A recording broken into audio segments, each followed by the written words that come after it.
Breaking news. Minnesota is not business as usual right now. Shops are closed, warehouses are quiet, trucks are parked. And no, it's not a snowstorm, it's not a blackout, it's something much bigger. Workers across Minnesota have decided, we're done. We're not playing by these rules anymore. A general strike is underway, and President Donald Trump is reportedly losing it as this story explodes nationwide. If you're just tuning in, stay with me, because what's happening in one U.S. state right now could be a preview of something much larger, economically, politically, and even globally. What's actually going on? So, what exactly is happening in Minnesota? Let's break it down in simple terms. A normal strike is, say, teachers striking, or nurses, or workers at one company. A general strike is different. It's when workers across different industries, retail, logistics, services, and more, all decide to stop working at the same time to send a message. That's what we're seeing in Minnesota right now. Entire chunks of the economy are slowing down. Some businesses have shut their doors for the day, others are barely operating. Think about that for a second.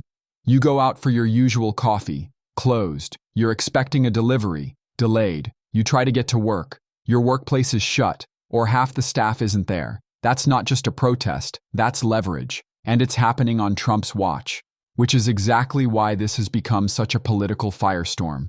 Why people are striking. Now you might be asking, okay, but what are they so angry about? Why go this far? It's not just one thing. It's a pileup of frustrations that a lot of people watching this will recognize. Wages that don't keep up with rising prices.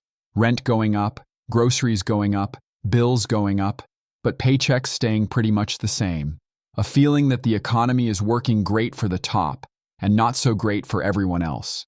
And on top of that, a president whose tone, policies, and style a lot of people feel are making things worse, not better.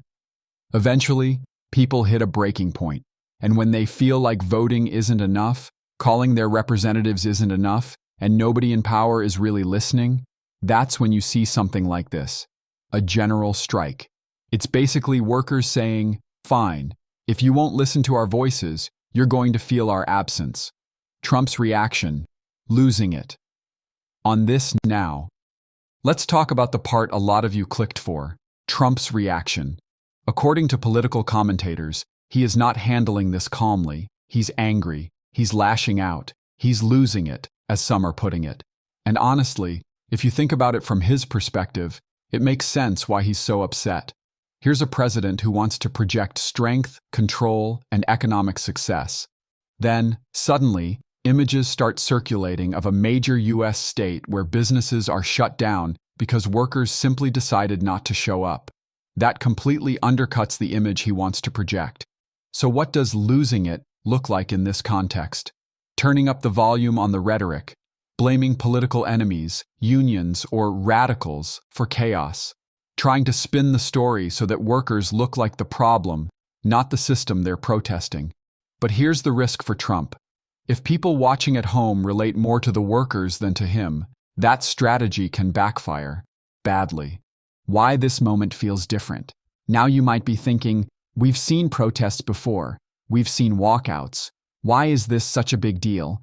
Because general strikes in the United States are rare. You see them more often in Europe or Latin America. In the US, they're uncommon. And when they do happen, they're a big red flag. There are 3 reasons this one feels different. It hits multiple industries at once. This isn't just one union or one company. It touches different parts of everyday life. It's happening in a politically charged moment. Trump is already a polarizing figure. A general strike under his watch becomes a symbol, not just an event. The media and online platforms are amplifying it in real time. Clips, reactions, commentary. It all spreads fast, which makes the strike feel bigger, louder, and more contagious. So Minnesota stops being just Minnesota. It becomes a kind of test case. Can workers, by coordinating across industries, actually rattle a sitting president? Right now, it looks like the answer might be yes. The economic angle. Let's talk money, because that's what a lot of this comes down to. A general strike hurts. It hurts businesses. It hurts short-term productivity. It even hurts some of the workers themselves. Because they're sacrificing income in the short run. So why do it? Because the point is to show how much the system depends on them. No workers, no production, no production, no profits, no profits. Suddenly, the people at the top start paying attention. It's like pulling the emergency brake on a train. You don't do it for fun. You do it because you're trying to stop something that feels out of control. Now imagine if this spreads. More states, more industries, longer disruptions. That's when you go from a state-level story to a national economic issue. And that's exactly the scenario that has investors, business leaders, and yes, the White House, extremely on edge. The political fallout. Let's be honest. Politically, this is a nightmare scenario for any president. You've got angry workers, a very visible disruption, and cameras rolling the whole time. Trump's critics are already using this to say, look, people are so fed up under his leadership that they're shutting down parts of the economy. Now, whether you agree with that or not, the visuals are powerful. Quiet streets, closed shops, workers marching, chanting, or simply staying home. If Trump responds mainly with anger and blame, he risks looking like he's yelling at the people at the bottom rather than addressing the people and systems at the top. On the other hand, if he suddenly pivots to compromise and concessions, it can look like he's been forced into it, which his base might not like. So he's stuck between looking weak or looking out of touch. And that's exactly why commentators say he's losing it. He's not just fighting a PR problem, he's facing a real test of control. How the rest of the world sees this now. Remember, this channel covers global and geopolitical angles, so let's zoom out.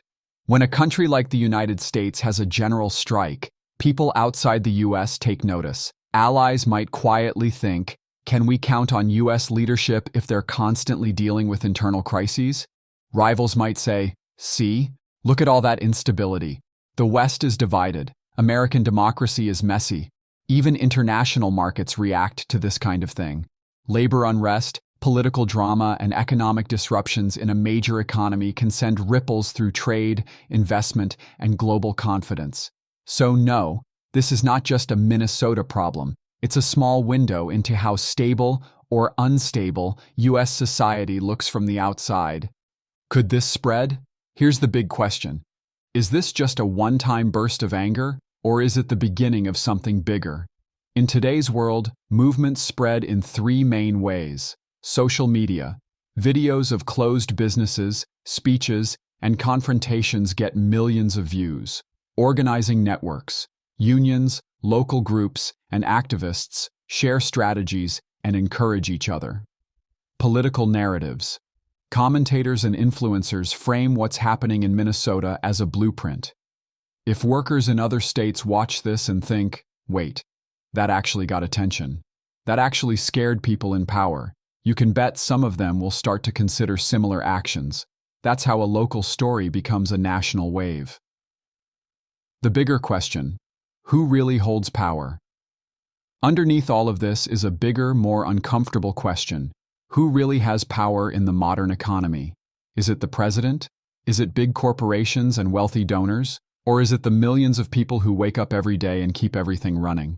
A general strike is workers calling that question out loud. They're saying, you think you're in charge? Let's see what happens when we stop working. And that's why this moment is so tense. Because if this works, even a little, it shows that ordinary people, when they move together, can seriously challenge the political and economic status quo. No speech, no press conference, no angry tweet changes that basic fact. What happens next? So where does this go from here? There are a few possible paths. Option 1, negotiations. Local officials, business leaders, maybe even federal voices step in, talk to worker representatives, and offer something: better pay, better conditions, some concrete commitments. Option 2, escalation. The strike continues, maybe grows, maybe spreads to other states or industries. The pressure builds, the rhetoric gets hotter, the risks get bigger. Option 3, crackdown. Authorities try to force people back to work through legal threats, public pressure, or more aggressive tactics. That might restore short-term order, but it could also deepen the anger that caused the strike in the first place. None of these options is clean. All of them have political costs. But one thing is certain, Minnesota has already made itself impossible to ignore.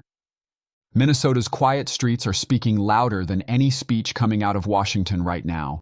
Workers have pulled the emergency brake, the economy has felt it, and Donald Trump is clearly feeling it too.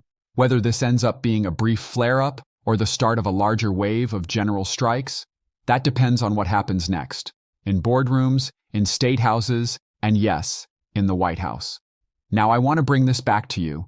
If you were in Minnesota right now, would you join the strike? Do you think this is the right way to force change? Or do you worry that it hurts ordinary people more than it helps them? Let me know in the comments. I read what you write, and your perspective helps shape what we cover next. If you want more global and geopolitical breakdowns like this, the real stories behind the headlines, make sure you subscribe, hit the notification bell, and share this video with someone who needs to understand what's really going on. This is a developing story. You're watching it in real time, and we'll be here to follow it, step by step.